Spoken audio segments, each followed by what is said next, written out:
Que el problema es, bueno, que te cae la demanda de pesos, que te cae la demanda de dinero. Y hay un proceso de dolarización electoral, que es la contracara, que te obliga, si vos querés mantener este equilibrio, a, bueno, mantener tasas de interés muy elevadas. ¿Por qué? ¿Qué es lo que le cuestionaban ayer a Pablo Kirno, el secretario de Finanzas? Le cuestionaban, che, en vez de convalidar tasas en los bonos cortos, ¿no? De a 15 días y 30 días, de 60 y 65%, ¿no? Tasas nominales anuales de 60-65%, ¿por qué, como hacías en otro momento, no renovabas menos, liberabas más peso, pero no convalidabas esas tasas de interés y monetizabas la economía? Y ahí respondió Kirno, no, vamos a aflojar. Acá tenemos un torniquete muy, muy fuerte y algunos le dicen, bueno, pero aflojá porque por ahí necesitas un equilibrio de un dólar un poco más alto para que la demanda de dólares baje, fundamentalmente atesoramiento y viajes al exterior y un poco importaciones y tasas de interés más bajas. Lo que está claro, porque lo dijo el secretario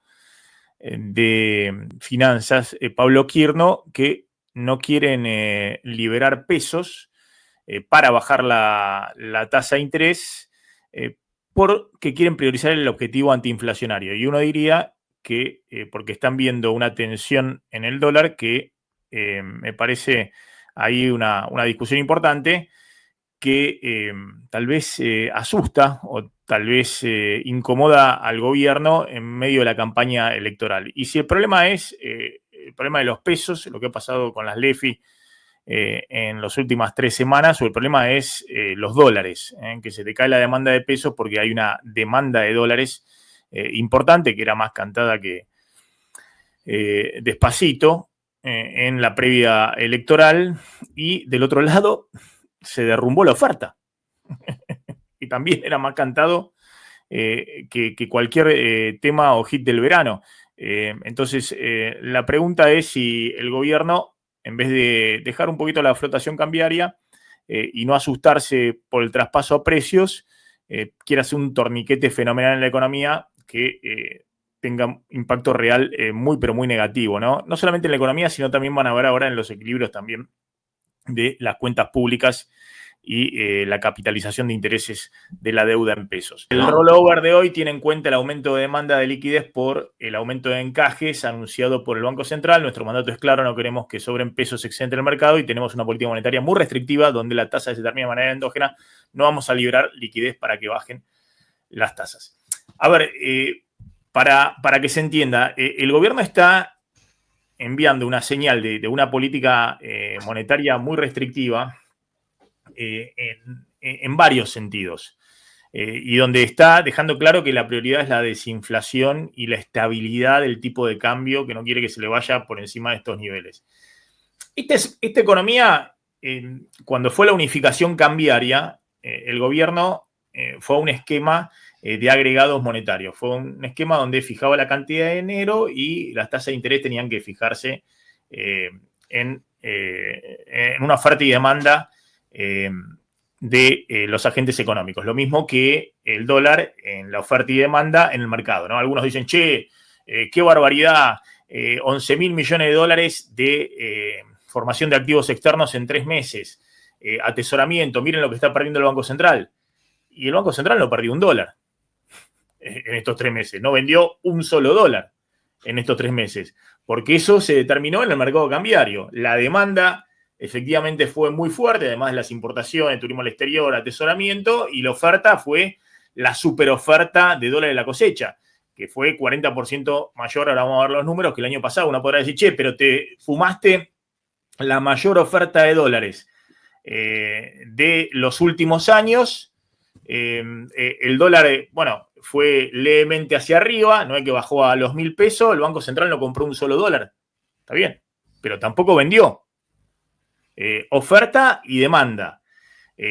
No es un régimen como el crawling peg, que si tenías una demanda de estas características, vos tenías que defender el 1% mensual, el Banco Central iba a perder reservas, que además no tenía, es decir, iba a vender cualquier cosa, los encajes bancarios y demás. En ese esquema, vos necesitás en algún momento, porque el propio gobierno lo había planteado, que la economía se monetice, es decir, que la economía encuentre un equilibrio en el cual la demanda de crédito y en última instancia la demanda de pesos, bueno, generan y van lubricando el crecimiento económico. Y si no era por la demanda de crédito y la monetización de pesos, que el gobierno lo planteó bien claro, dijo, bueno, el Tesoro tiene renovación de vencimientos de deuda en pesos, que están en una gran parte, la mitad, en poder de los bancos. Otra parte está en poder de las empresas, otra parte está en poder esos títulos de deuda en pesos, en poder del Fondo Común de Inversión en pesos de particulares. Pero el propio gobierno armó un esquema en el cual dijo, bueno, con esta cuestión del punto Anker, lo que fuera, dijo, bueno, cuando vayan renovándose esos vencimientos de deuda en pesos, si los bancos tienen una demanda de pesos más importante porque quieren abastecer el crédito y demás, bueno, se renovará menos del 100% y el Tesoro, con el superávit fiscal, pagará los pesos, le pagará a los bancos, le dará los pesos, rescatará parte de esos títulos y con esos títulos se expandirá el crédito y se remonetizará la economía con pesos. En realidad eso tenía una trampita, porque en realidad no era el superávit fiscal, el ahorro de ingresos menos gastos, sino que en algún momento el gobierno sorprendió a todos, apenas firmó el acuerdo con el fondo y dijo, miren, el Banco Central dio utilidades por 13 billones de pesos. Y se las va a transferir al Tesoro, que es el único accionista del Banco Central. Bueno, ¿y cómo hizo el Banco Central? Emitió 13 billones de pesos, en su momento eran casi 13.000 millones de dólares en pesos, y se los depositó al Tesoro. Era una forma indirecta de emitir y monetizar la economía con esos pesos. De hecho, si el gobierno no quería, el Banco Central no quería comprar dólares para acumular reserva y emitir pesos, bueno, esto ante cada vencimiento de deuda que no se renovara, iban a estar esos pesos, iban a pagar esos títulos de deuda en pesos y, bueno, iban a entrar a circulación esos pesos. Algunos dijeron, bueno, qué forma creativa de, entre la semántica y la ingeniería financiera, qué forma creativa de monetizar la economía en pesos si efectivamente no iban a comprar dólares el Banco Central emitiendo pesos. Bueno, ¿cuál es el problema? Que el próximo paso que venía de la economía después de la unificación cambiaria en abril es que esta economía necesitaba bajar toda su nominalidad porque estaba desinflando muy bien, estaba yendo a una inflación proyectada a próximos 12 meses del 20%, eso da el último REM, Reglamento de Expectativa de Mercado, 20,3%, próximos 12 meses, que es lo que hay que ver, porque cuando se toma un crédito se toma pensando en los próximos 12 meses, no la inflación de 2025, porque ya pasó más de medio año 2025, entonces, próximos 12 meses, 20%. Las tasas estaban en el orden del 30%, bueno, unas tasas 10 puntos de tasa real positiva en una tasa, pero tenía que bajar un poco más. Pero bueno, no bajaba obviamente porque era la contracara del riesgo país, también tenía que bajar el riesgo país. Porque si uno tomaba efectivamente la inflación más el riesgo país, lo que rendían los bonos en dólares, y bueno, te daba más o menos esa tasa en pesos. De hecho, eso es lo que emitió el Tesoro, los bonos en pesos suscritos por dólares por no residentes. Bueno, ¿por qué quiero contar todo esto? Porque el gobierno estaba en un momento donde dice, ahora sí, voy a monetizar la economía, voy a bajar un poco voy a darle un poco más de aire a la economía para que la economía siga funcionando con crédito, siga despegando, siga creciendo. Ahora, lo principal era que esta economía, para que se monetice en serio, tenía que monetizarse con dólares. Es decir, tenían que entrar dólares por la cuenta capital, porque ya no te iban a entrar por la cuenta comercial, porque ya sabíamos cuáles eran los números del superávit comercial, cuánto ibas a adelantar, hiciste una ayudín, adelantaste con la baja transitoria de retenciones, pero tenían que entrar capitales. De hecho, en todas las explicaciones de Caputo decía, miren, van a entrar capitales por los dólares del colchón, el plan más importante que ha lanzado el gobierno desde que llegó, el plan de ahorro de los argentinos para sacar los dólares del colchón. Bueno, los dólares no salieron del colchón. De hecho, se siguieron yendo al colchón. Bueno, vamos a emitir deuda en pesos suscrita por no residentes. Bueno, emitiste un bono 1.500 millones de dólares, y después, bueno, vamos a ver si reaparece ese mercado. ¿Van a entrar a comprar las empresas argentinas las privatizaciones? Bueno, qué sé yo, salieron el otro día a dar una señal de que se la van a vender. Si no se monetiza en dólares la economía, y bueno, por lo menos si hubiera confianza, por ahí la podés monetizar en pesos. La fórmula ideal para monetizarla con pesos, en realidad, más allá del punto Anker y todos los inventos, es que entre en dólares, compra el Banco Central, emite pesos. Porque esos pesos tienen como respaldo, efectivamente. El gobierno dice, bueno, no, son con el superávit fiscal, entonces esos pesos estaban ya dando vuelta. No estaban dando vuelta en la economía esos pesos. Porque en realidad los pesos que tiene de ahorro el supuesto superávit fiscal son los pesos que transfirió el Tesoro, después el Banco Central al Tesoro, después de emitir diciendo que había tenido utilidad. Igual, no importa.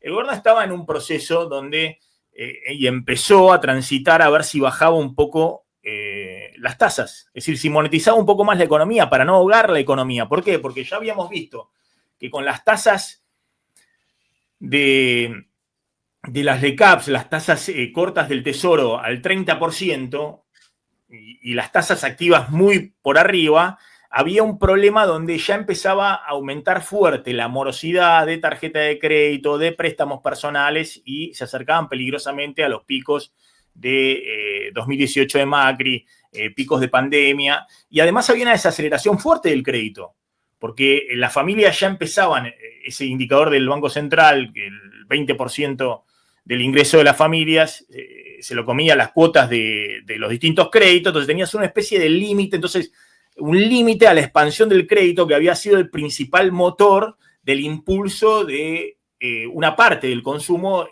el único consumo que subió fuerte, que fue de bienes durables y demás.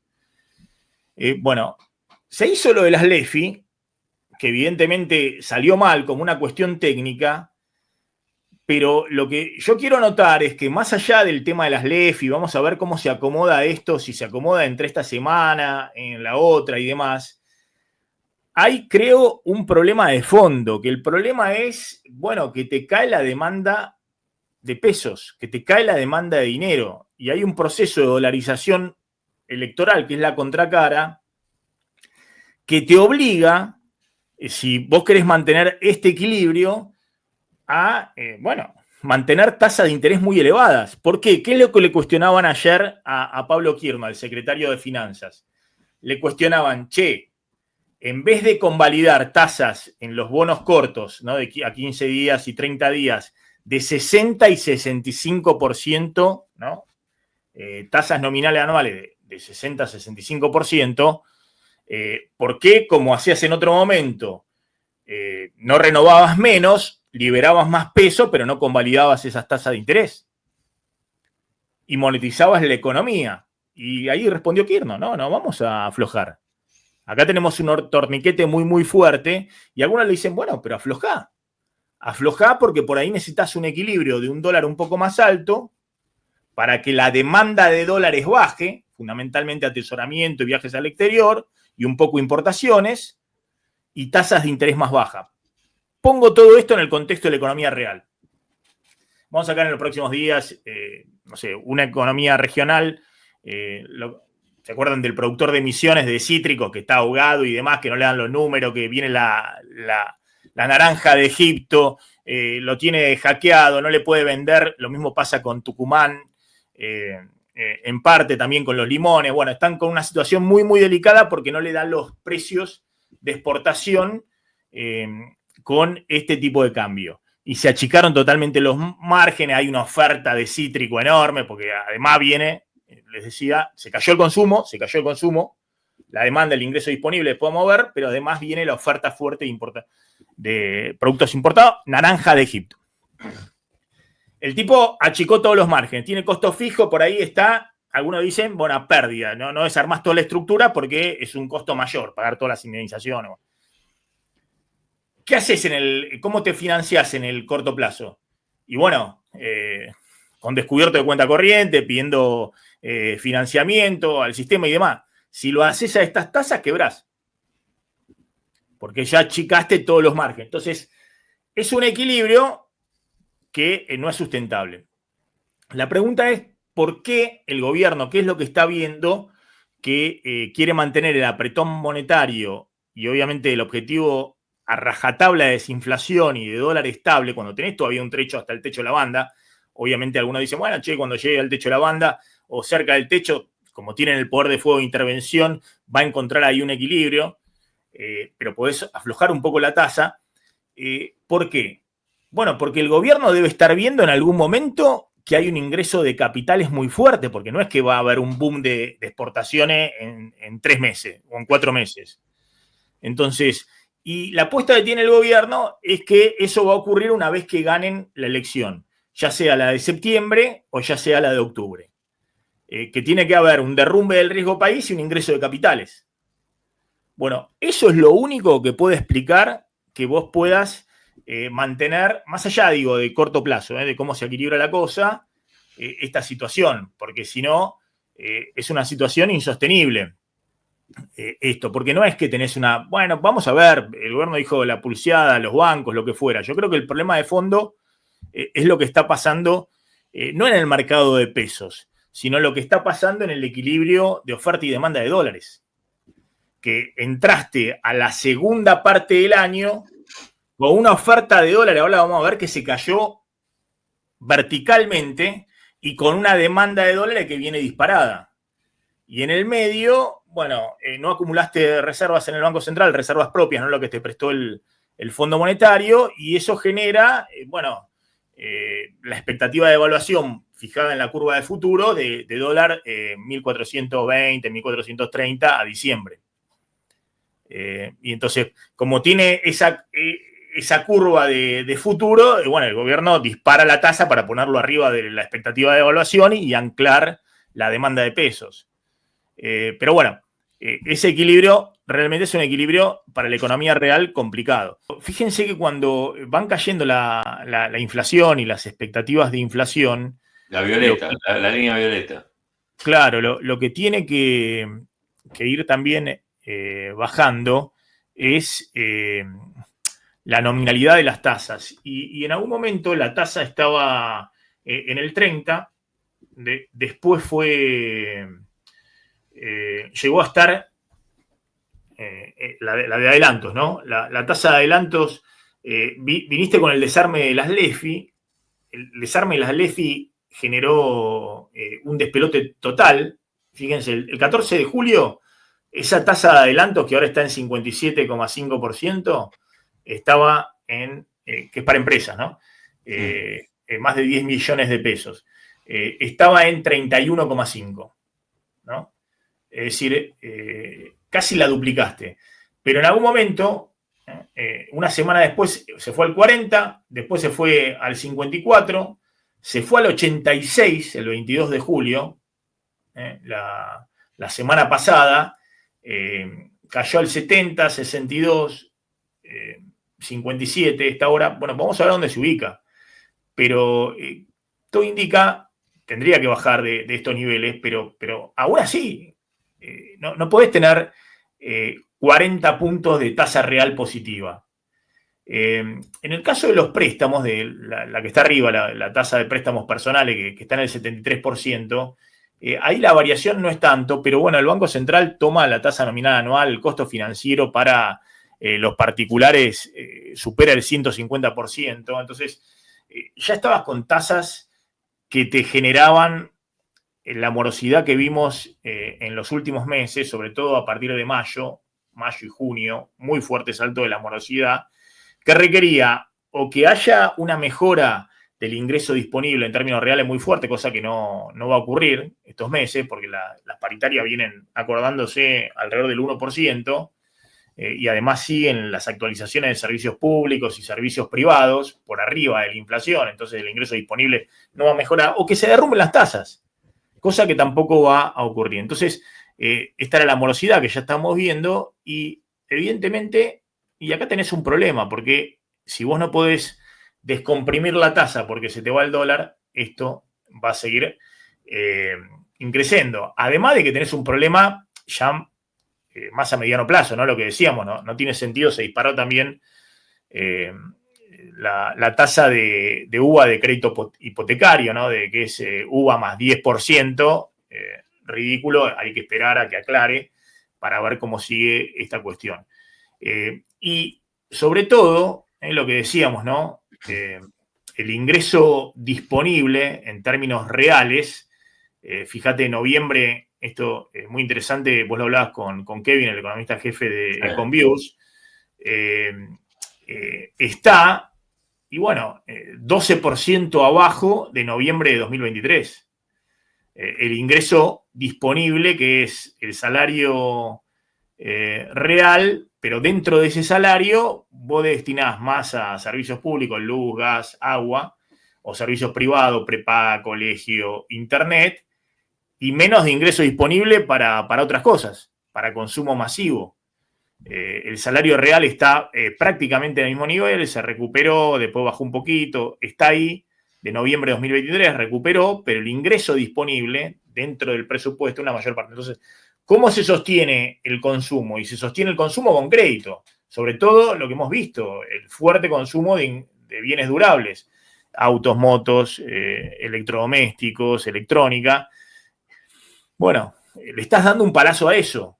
Ya había llegado un límite eso con la disparada de la morosidad o del nivel de las cuotas en términos de los ingresos de la familia, lo que mide el Banco Central. Necesitabas o que mejore el ingreso real o que se desplome la tasa de interés. El ingreso real disponible no va a mejorar y la tasa de interés no solamente no se desploma, sino que en términos reales aumenta, que es lo que te disparó estar contra la cara.